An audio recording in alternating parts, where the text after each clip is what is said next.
भद्रक निर्वाचन मंडली विजु जनता दल राज्य उपसभापति पूर्वतन मंत्री प्रफुल्ल सामल नेतृत्व में आज बीजेडी जिला कार्यालय एक विशाल रक्तदान शिविर अनुष्ठित होता।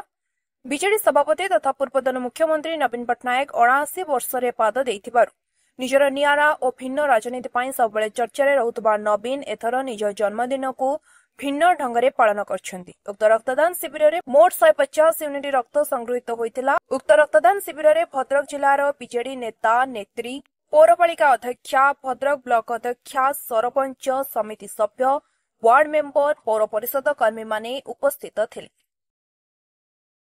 तो मुख्यमंत्री नुहति सी होउचंती ओडिशार विकास पुरुष। से क्षमतार थांतु कि न थांतु ओडिशार विकास हवा एवं 4 कोटी 30 लाख लोकंकर किभली अर्थनैतिक विकास हम से सबुबले सी चिंतित। एवं आपण जानते वर्तमान से मुख्यमंत्री नथिले भी प्रत्येक दिन खबर कागज आप देखिए ओडिशार किभली हित साधन हम से बहु परामर्श सरकार को दौरान।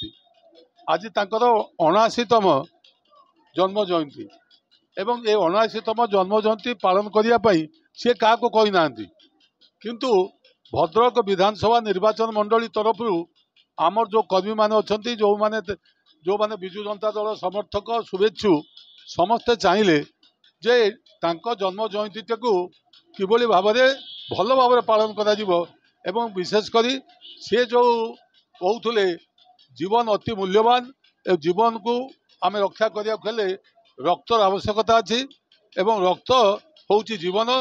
तेणु से जीवन बिंदु कार्यक्रम से आरंभ करते जो फल लक्षाधिक युवक ओडिशार यही जीवन बिंदु कार्यक्रम निजक सामिल करते ओडिशार जेतिकी ब्लड आवश्यकता अच्छी से विभिन्न दुर्घटना जनित हो बा अन्य रोग हो ताकू मुकाबिला करने आम जेतिकी ब्लड यूनिट आवश्यक आम पाखरे नाही ताकू आखि आगे रखिकी नवीन बाबू एकमात्र राजनीतिक दल एकमात्र नेता भारत वर्षर जे कि गोटे दलर कार्यक्रम हिसाब से जीवन बिंदु को आगे देते। आज से कार्यक्रम तांको जन्मदिन को आहुरी उत्साहित करने कार्यक्रम को आहुरी दृढ़ीभूत करने पिला माने स्वतःप्रभुत भाव बाहरी आसी आप देखुं से युवती हूँ महिला हूँ श्रमिक हूँ किसान हूँ छात्र छात्री समस्ते आज काली 2 दिन है आलोचना कलु एवं प्राय 150 ऊर्ध्व छात्र छात्री युवक युवती रक्तदान करने ये कार्यक्रम को आगे।